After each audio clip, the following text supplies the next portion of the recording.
Cinema തർക്കത്തിൽ അനുനയ നീക്കവുമായി film chamber ഈ മാസം സർക്കാരുമായി ചർച്ച നടത്തും. ചർച്ചയിൽ തീരുമാനമായില്ലെങ്കിൽ മാത്രം സൂചനാ പണിമുടക്ക് നടത്തും. ആന്റണി പെരുമ്പാവൂരുമായുള്ള തർക്കം പരിഹരിച്ചു. അമ്മയും നിർമ്മാതാക്കളും തമ്മിൽ ചർച്ച നടക്കുന്നുവെന്നും ഫിലിം ചേംബർ അറിയിച്ചു.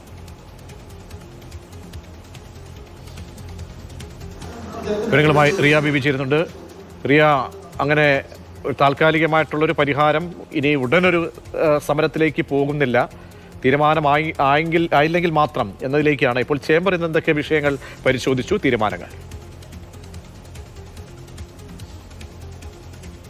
പ്രജീഷ്, പ്രധാനമായും സിനിമാ സമരവുമായി ബന്ധപ്പെട്ട കാര്യങ്ങളാണ് ഇന്ന് ചേർന്ന യോഗത്തിൽ ചർച്ച ചെയ്തത്. അതിൽ പ്രധാനമായും എടുത്ത തീരുമാനം എന്ന് പറയുന്നത് സംസ്ഥാന സർക്കാരുമായി, അതായത് മന്ത്രി സജി ചെറിയാനുമായി ആദ്യഘട്ടത്തിൽ ഒരു ചർച്ച നടത്തും. ആ ചർച്ചയിൽ തങ്ങൾക്ക് അനുകൂലമായ നിലപാടുകൾ ലഭിച്ചില്ലെങ്കിൽ, അനുകൂലമായ തീരുമാനങ്ങൾ ഉണ്ടായില്ലെങ്കിൽ മാത്രം സമരവുമായി മുന്നോട്ട് പോവുക എന്നതാണ് ഫിലിം ചേംബർ ഇതുമായി ബന്ധപ്പെട്ട് എടുത്ത തീരുമാനം. മറ്റു സംഘടനകളുമായൊക്കെ കൂടിയാലോചിച്ചാണ് ഫിലിം ചേംബർ ഇങ്ങനെ ഒരു തീരുമാനത്തിലേക്ക് എത്തിയത്. ആദ്യഘട്ടത്തിൽ സമരത്തിലേക്ക് പോകുമെന്നായിരുന്നു ഫിലിം ചേംബർ വ്യക്തമാക്കിയത്. പക്ഷേ സമര പ്രഖ്യാപനം നടത്തിയപ്പോൾ മന്ത്രി വിളിച്ചെന്നും ഒരു ചർച്ച നടത്തിക്കൂടെ, പ്രശ്നങ്ങൾ പരിഹരിച്ചുകൂടെ എന്ന് ചോദിച്ചെന്നും അതുമായി ബന്ധപ്പെട്ട തുടർ നീക്കങ്ങളാണ് ഇനി നടക്കാൻ പോകുന്നതെന്നുമാണ് ഫിലിം ചേംബർ വ്യക്തമാക്കിയിരിക്കുന്നത്. മാർച്ച് 2, അതായത് 1-2 ആഴ്ചക്കകം തന്നെ ഇതുമായി ബന്ധപ്പെട്ട ചർച്ചകൾ നടക്കും. ഇരട്ട നികുതി അടക്കമുള്ള വിഷയങ്ങളാകും പ്രധാനമായും ഫിലിം ചേംബർ മുന്നോട്ട് വെക്കുക. അതിലൊരു അനുകൂല തീരുമാനം ഉണ്ടായില്ലെങ്കിൽ മാത്രം സമരവുമായി മുന്നോട്ട് പോകാം എന്നതാണ് നിലവിൽ ഫിലിം ചേംബർ എടുത്തിരിക്കുന്ന തീരുമാനം. അതോടൊപ്പം തന്നെ ആന്റണി പെരുമ്പാവൂർ വിഷയത്തിൽ ആ തർക്കം അവിടെ അവസാനിച്ചു. പോസ്റ്റ് പിൻവലിച്ചതോടെ പ്രശ്നങ്ങളില്ല എന്നതാണ് ഫിലിം ചേംബർ ഔദ്യോഗികമായി തന്നെ പ്രതികരിച്ചിരിക്കുന്നത്. പ്രതിഫല വിഷയത്തിൽ അമ്മയും നിർമ്മാതാക്കളുടെ സംഘടനയും തമ്മിൽ ചർച്ച നടക്കുന്നുണ്ട്.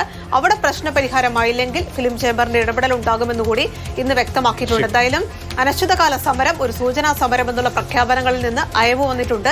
ചർച്ചയിൽ തീരുമാനമായില്ലെങ്കിൽ സമരവുമായി മുന്നോട്ട് പോകുമെന്നതാണ് ഇപ്പോൾ ഫിലിം ചേംബർ വ്യക്തമാക്കുന്നത്.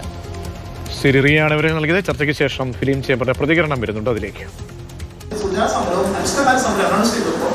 സിനിമാ മന്ത്രി അദ്ദേഹത്തിൻ്റെ അടുത്ത് വിളിച്ചു, സുരേഷിൻ്റെ അടുത്ത് വിളിച്ചു, എന്തുകൊണ്ട് നമ്മൾ വിളിച്ച് ചർച്ചയ്ക്ക് ചെയ്തതിന് ശേഷം പറയുന്നത് തീർച്ചയായിട്ടും എന്താ പറയുക, ഞങ്ങൾ ചേംബർ എന്നുള്ള നിലയ്ക്ക് ഞങ്ങളത് സ്വീകരിക്കുന്നു. അദ്ദേഹത്തിൻ്റെ മുന്നിൽ ചർച്ചയ്ക്ക് പോയിട്ട് ഞങ്ങൾക്ക് സിനിമാ മന്ത്രി മാത്രമല്ല ഞങ്ങളുടെ വിഷയങ്ങൾ പഠിക്കേണ്ടത്. ഞങ്ങളെ വിഷയം പഠിക്കേണ്ടത് ഫൈനാൻസ് മിനിസ്റ്റർ ഉണ്ട്, EWD മിനിസ്റ്റർ ഉണ്ട്, എലക്ട്രിസിറ്റി മിനിസ്റ്റർ ഉണ്ട്. ഇതൊക്കെ ബന്ധപ്പെട്ടാണുള്ള സിനിമാ വ്യവസായം. അപ്പം ഇതിനെപ്പറ്റി മൊത്തത്തിലുള്ള ചർച്ച ഉണ്ടാവും, അതുകൂടി ഉണ്ടാവാം.